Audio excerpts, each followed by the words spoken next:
आज से 4 साल पहले की वो रात थी जब रईसगंज पुलिस चौकी में इंस्पेक्टर खान के सिवा कोई नहीं था। बाहर मूसलाधार बारिश के साथ बिजली जोर जोर से कड़क रहे थे। अंदर खान अपनी कुर्सी पर पैर चढ़ाए सिगरेट के कश ले रहा था। हर 2 कश के बाद वो बड़े इत्मीनान से राख को झटक देता।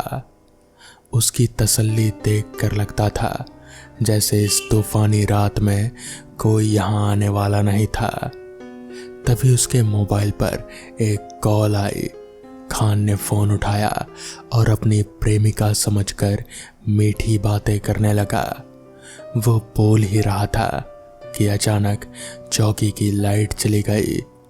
अंधेरे में ही उसने कहा, इस बिजली को भी अभी जाना था क्या? खैर मैं रखता हूँ। फोन कटते ही उसने जैसे ही मोबाइल का फ्लैश लाइट ऑन किया, उसी पल उसकी बैटरी भी खत्म हो गई। अंधेरे में टटोलता हुआ वो बाहर निकलने लगा।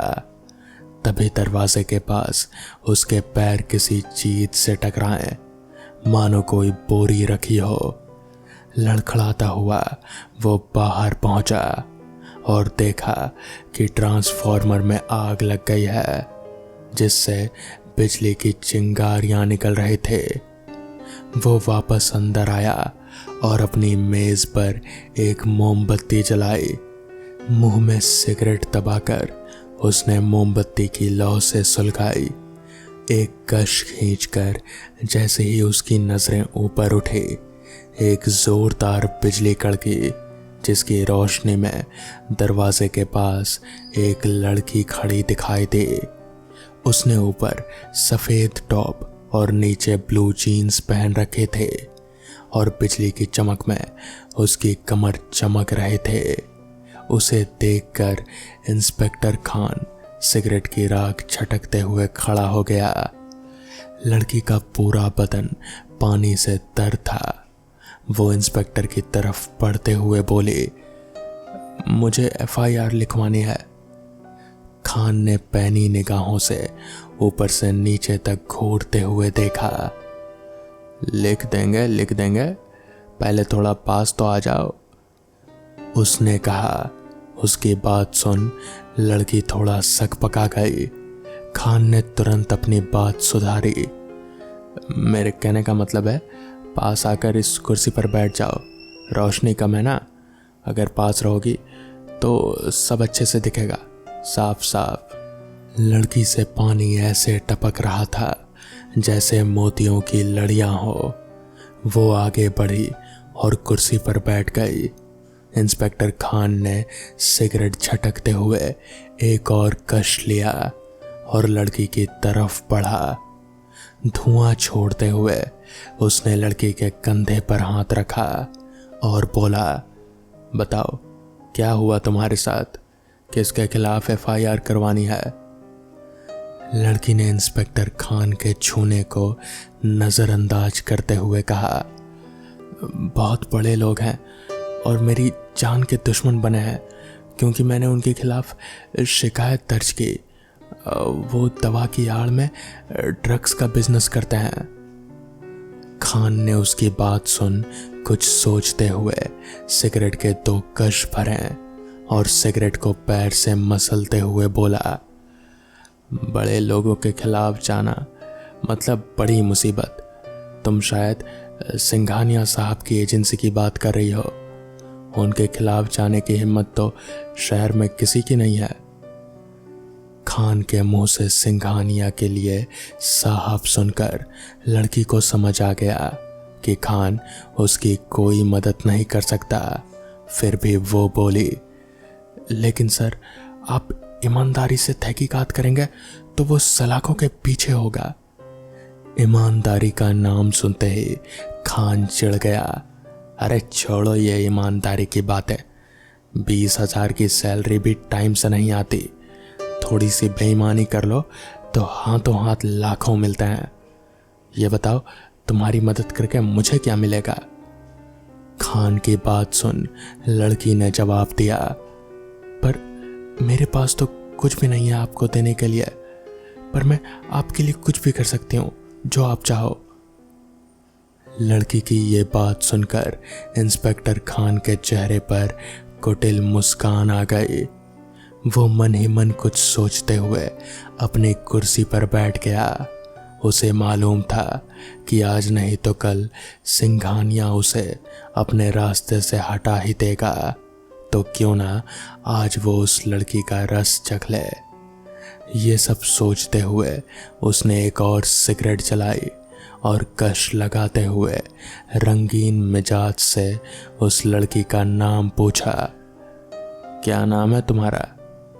लड़की ने जवाब दिया, नायरा। इंस्पेक्टर खान ने कहा, बताओ नायरा, क्या कर सकती हो मेरे लिए? तभी खान के मोबाइल पर किसी का कॉल आया। अपने मोबाइल की आवाज़ सुन इंस्पेक्टर खान एक सेकंड के लिए दंग रह गया, क्योंकि उसका मोबाइल तो डेड हो गया था। उसने देखा कि मोबाइल पर सिंघानिया का कॉल था। उसने नायरा को कुर्सी पर बिठा दिया और खुद थोड़ा दूर खिड़की के पास चला गया, ताकि उनके बीच की बात नायरा ना सुन ले। हाँ सिंघानिया साहब, बताइए क्या सेवा कर सकता हूँ आपकी? खान ने कहा। खान की बात सुन सिंघानिया जवाब देता है, एक लड़की को ठिकाने लगाना है। खान ने कहा, अगर मैं गलत नहीं हूं तो उसका नाम नायरा है। खान की बात सुनते ही सिंघानिया दंग रह गया और बोला, हाँ हाँ भाई, पर यह बात तुम्हें कैसे पता चली? खान ने इतराते हुए कहा, अब जुर्म मुझसे कैसे छुप सकता है सिंघानिया साहब, आप चिंता ना करें, लड़की मेरे पास है। अभी तो मैं उसकी जवानी का रस चख रहा हूँ, एक बार अच्छे से चख लूँ फिर उसे ठिकाने लगा दूंगा। खान की बात सुन सिंघानिया झुंझलाते हुए कहता है, अब तू लाश के साथ भी हैवानियत करने लगा? जल्दी से उसकी लाश को ठिकाने लगा, और हाँ, मेरे बेटे का नाम नहीं आना चाहिए। सिंघानिया की बात से खान के होश उड़ गए। लाश? कैसी लाश? खान ने डरते हुए पूछा। सिंघानिया ने बताया, नायरा की लाश। जब वो तेरे पुलिस चौकी से भाग रही थी तो मेरे बेटे ने पीछे से कई गोलियां दाग दी। अब मुझे नहीं लगता कि वो अब बची होगी। देख जाकर, लाश दरवाजे के पास ही पड़ी होगी। काम खत्म होते ही आ जाना अपनी कीमत लेने। सिंघानिया से बात करते हुए जैसे ही वो पीछे मुड़ा तो वहां नायरा थी ही नहीं। इधर उधर देखने पर भी उसे कोई नजर नहीं आया। वो जब वापस से अपने मोबाइल में किसी को कनेक्ट करने की कोशिश करता है, तभी मोबाइल फिर से डेड हो जाता है। वो मोबाइल जोर से पटक देता है और मेज पर रखे टेलीफोन की तरफ जाता है, पर उस टेलीफोन की लाइन भी डेड हो चुकी थी। और उसका गुस्सा इतना बढ़ जाता है कि वो उस टेलीफोन को भी जोर से पटक देता है। उसे समझ में नहीं आता कि अब किसी को बुलाऊं कैसे, क्या करूं। वो उसको समझने की ज़रूरत भी क्या थी, क्योंकि सिंघानिया का कॉल ही उसके लिए लास्ट कॉल था। पर उसे अभी भी यकीन नहीं हो रहा था कि सिंघानिया की बातें सच है, क्योंकि कुछ समय पहले तक नायरा उसकी बाहों में होनी चाहिए थे। अचानक पुलिस चौकी की लाइट जलने बुझने लगी। तभी खान की नज़र दरवाजे के पास पड़ी। किसी बोरी जैसी चीज़ पर जाती है जिससे वो टकराया था। जैसे ही वो उसके पास पहुंचता है तो देखता है खून से सनी एक लड़की की लाश। जैसे ही वो उसे पलटता है तो वो कोई और नहीं बल्कि नायरा की ही लाश होती है। खान नायरा को मरा देख ठंडा पड़ जाता है। फिर भी ना जाने क्या देखने को वो लाश की तरफ बढ़ता है। तभी नायरा की लाश अपने हाथ से उसे जोर से पकड़ लेती है और अपनी खूनी आंखें खोलते हुए कहती है, अब तो FIR लिखोगे ना इंस्पेक्टर खान। तो दोस्तों, ये थी आज की पहली कहानी। तो चलिए बढ़ते हैं आज की दूसरी कहानी की ओर। गांव से दूर एक सुनसान पहाड़ियों पर सदियों पुरानी भूतिया हवेली खड़ी थी। दिन के उजाले में भी उसकी खामोशी में एक अजीब सा डर छिपा रहता था। अर्जुन, जो अपने साहस के लिए जाना जाता था, उसने दोस्तों की चुनौती स्वीकार कर ली। उसे एक रात उस हवेली में बितानी थी। शाम ढलते ही गांव वालों की चेतावनियों को अनसुना करते हुए वो टॉर्च और कुछ जरूरी सामान लेकर हवेली की ओर बढ़ चला। अंधेरा घना हो रहा था और हवा में एक अजीब सी ठंडक घुलने लगी थी, जो उसके मन में अज्ञात डर को पैदा कर रहे थे। हवेली के अंदर कदम रखते ही धूल और सीलन की तेज गंध से उसका स्वागत हुआ। पहली मंजिल पर सन्नाटा पसरा था, जो जल्द ही टूटने वाला था। कुछ देर बाद अर्जुन को धीमी फुसफुसाहटें सुनाई देने लगी, जैसे कोई अदृश्य शक्ति उसके कानों में कुछ कह रही हो। तभी एक पुराना दरवाजा अपने आप चड़मड़ाकर खुला और बंद हो गया। फिर एक खाली कमरे से किसी छोटे बच्चे के हंसने की आवाज आई, जो पल भर में ही गायब हो गई।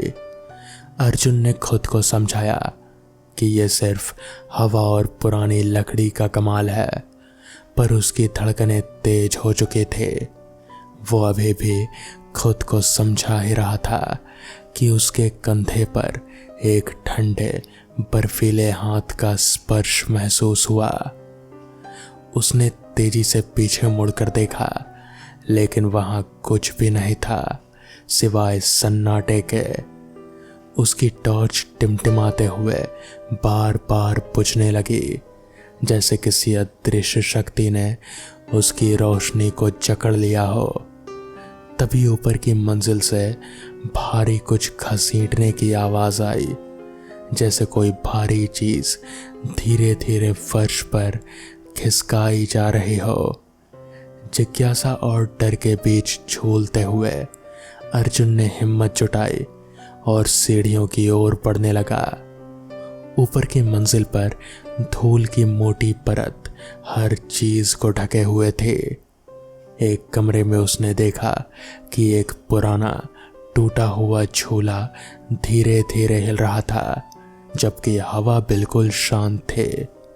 फर्श पर धूल में कुछ हल्के पैरों के निशान थे, जो एक छुपे हुए दरवाजे की ओर जा रहे थे। अर्जुन ने हिचकिचाते हुए उस दरवाजे को धकेला। अंदर एक और छोटा कमरा था, जहां केवल एक पुराना भव्य चित्र टंगा हुआ था। तस्वीर एक महिला की थी। उसकी आंखें अर्जुन को ही घूर रहे थे। महिला की आंखें ऐसी लग रहे थे जैसे वो उसे हर जगह फॉलो कर रही हो। तभी अर्जुन ने देखा कि तस्वीर में बनी महिला की आंख से एक असली आंसू लुढ़क रहा था। अचानक कमरे का तापमान तेजी से गिरा और हड्डियों तक ठंडक पहुंच गई। तस्वीर में बनी महिला के चेहरे पर एक डरावनी चौड़ी मुस्कान फैल गई और उसके पेंट किए हुए होंठ हिलने लगे। अर्जुन, फुसफुसाते हुए अर्जुन के हाथ से टॉर्च छूट गई। वो डर से पूरी तरह लकवाग्रस्त हो चुका था। फुसफुसाहट अब एक गहरी भयानक कराह में बदल गई और तस्वीर की आंखें लाल चमकने लगी। उसने महसूस किया कि कोई अदृश्य शक्ति उसे तस्वीर की ओर ढकेल रही है। वो चीखा, लेकिन उसके मुंह से कोई आवाज नहीं निकली। आखिरी चीख जो उसने देखी वो थी तस्वीर में बनी महिला का बढ़ा हुआ चित्रित हाथ, जो कैनवस से बाहर निकलकर उसकी ओर आ रहा था और उसकी मुस्कान भी अब चौड़ी हो गए थे। अगली सुबह अर्जुन के दोस्त उसे ढूंढने को उस हवेली में पहुंचे, लेकिन वहां उस हवेली में कोई भी नहीं था। अर्जुन का टॉर्च और सामान वहीं पड़ा था, लेकिन अर्जुन का कभी कोई पता नहीं चला। तो दोस्तों, ये थी आज की दूसरी कहानी। तो चलिए बढ़ते हैं आज की आखिरी कहानी की ओर। साल 1996 पश्चिम बंगाल का एक छोटा सा गांव था, हरिनारायणपुर। यहाँ गांव से होकर एक नदी बहा करती थी। नदी से बाहर आते ही नदी के एक तरफ हरे भरे खेत हुआ करते थे और दूसरी ओर खजूर के पेड़ों का एक छोटा सा जंगल हुआ करता था। गांव के लोग खजूर के पेड़ों से उनका मीठा रस निकालने के लिए खजूर के लंबे ऊंचे पेड़ के तने के उस हिस्से में जहां से पत्तियां निकलना शुरू होती हैं, वहां लकड़ी की एक मोटी कील ठोक कर उस पे एक हाड़ी लटका दिया करते थे, जिससे कील से बूंद बूंद टपकता हुआ रस हाड़ी में इकट्ठा हो जाया करता था। लोग ऐसा शाम को किया करते थे ताकि सुबह होने तक हाड़ी में रस भर जाए। इतना करने के साथ ही हाड़ियों की सुरक्षा के लिए एक आदमी को नियुक्त किया जाता था कि कोई उन हाड़ियों को चुरा न ले जाए। ठंडक भरे दिन थे और 2-3 दिन से मौसम भी बड़ा खराब चल रहा था। दिन में सूर्य देवता के दर्शन नहीं होते और रात में घने काले मेघ रात के अंधेरे को और घना कर देते हैं। तुषार और करीम बेहद ही करीबी दोस्त हुआ करते थे। जहां दोनों एक नंबर के शरारती थे, तो वहीं बेहद साहसी और निडर भी। कुछ दिनों से दोनों का खजूर का रस पीने का बड़ा मन हो रहा था, इसलिए उन्होंने योजना बनाई कि रात होते ही जब सभी और वो पहरेदार भी सो जाएंगे तो चुपचाप चलकर रस चुरा लेंगे। और ऐसा हुआ भी। लगभग 12:30 बजे का समय हुआ। गांव में एकदम गहन सन्नाटा पसर चुका था। कुत्ते भी ठंड के कारण कहीं दुबके हुए थे और कोई अपने घर में गर्म बिस्तर में दुबक कर सोया पड़ा था, सिवाय तुषार और करीम के। दोनों तेज तेज कदमों से गर्म कपड़े बदन में लपेटे हुए और जरूरी सामान का बैग लेकर गांव से बाहर की ओर बढ़े जा रहे थे। गांव से बाहर आते ही उन्होंने नदी का पानी चेक किया। उन दिनों नदी का बहाव भी कम था और पानी भी। दोनों ने अपने अपने कपड़े बचाते हुए नदी को पार किया और जा पहुंचे खजूर के जंगल में, जहां पेड़ों पर ढेर सारी हाड़ी लटक रहे थे। उस दिन पूर्णिमा की रात थी।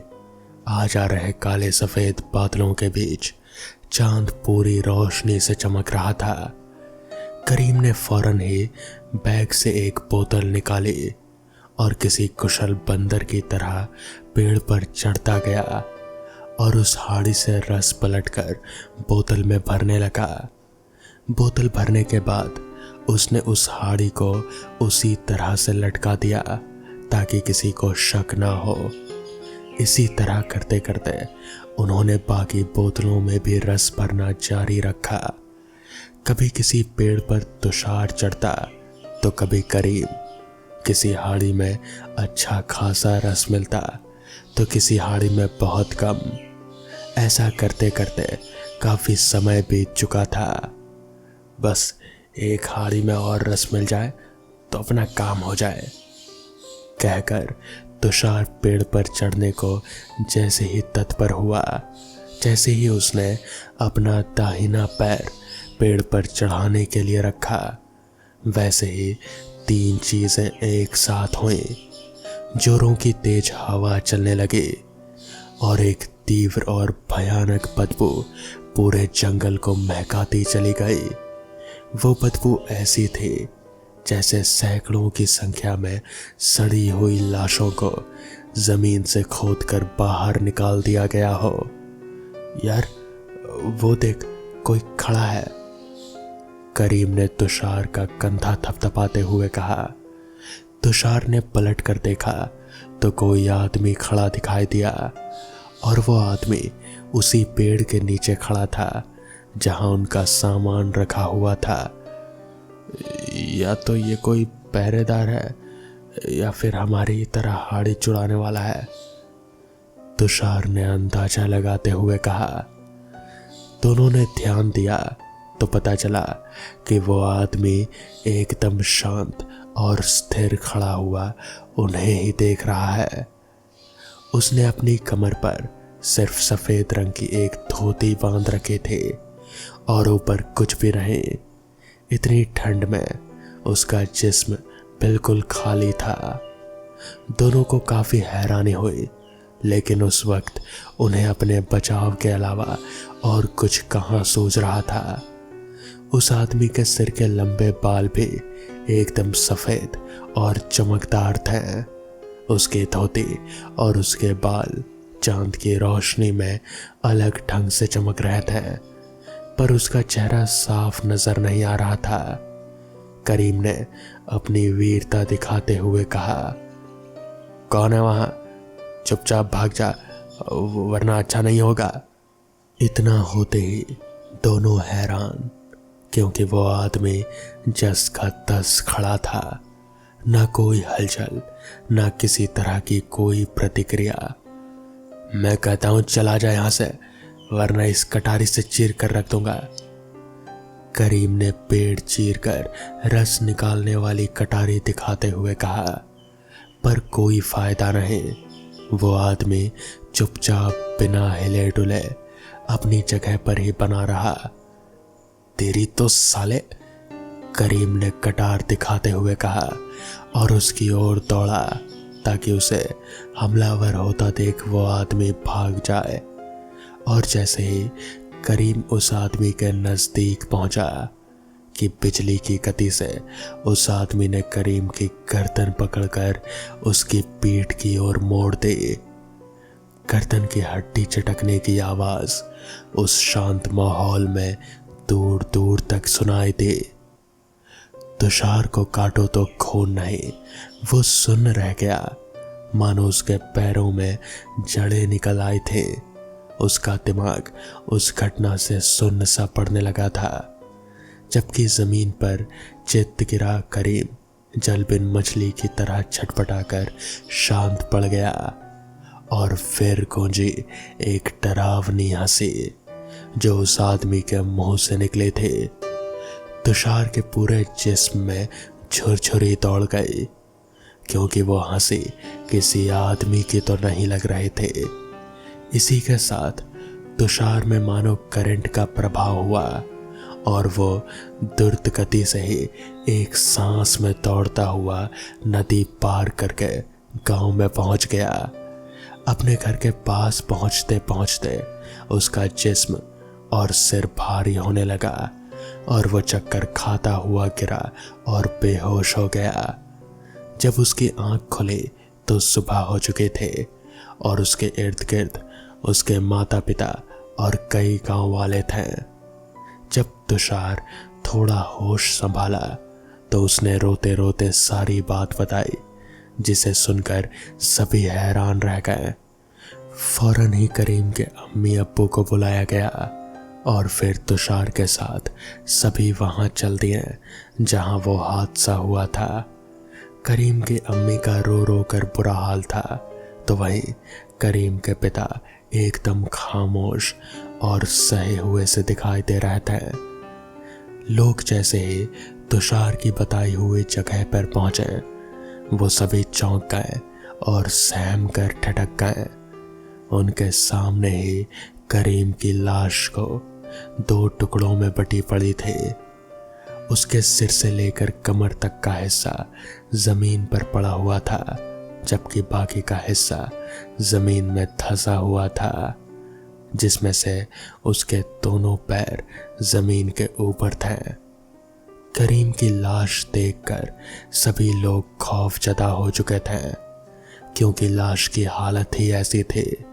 ऐसा लग रहा था कि जैसे लाश से सारा खून और मांस किसी ने चूस लिया हो। करीम की अम्मी और उसकी बहन दहाड़े मार कर रो रहे थे, जबकि उसका बाप बिल्कुल खामोश था। लोगों के मिन्नत करने के बाद वहां पुलिस ने कदम रखा और जांच पड़ताल की। पंचायत में सारी बातें, सारे अंदाजे लगाए गए और उस मामले को संज्ञान में रखते हुए पुलिस प्रस्थान कर गई। इस घटना ने सभी को बहुत डरा दिया था, लेकिन सबसे ज्यादा जिस पर असर हुआ था वो था तुषार। तुषार को सोते जागते हर वक्त वही सफेद बालों वाला आदमी ही नजर आता था। धीरे धीरे तुषार की हालत खराब रहने लगी। वो जब भी सोने की कोशिश करता तब उसे वही अजीब सा आदमी नजर आने लगता और वो घबरा कर जग जाता। अब इस घटना को काफी वक्त हो चुका है, लेकिन तुषार आज भी वो रात नहीं भूला। उसे आज भी वही डरावने सपने आते रहते हैं।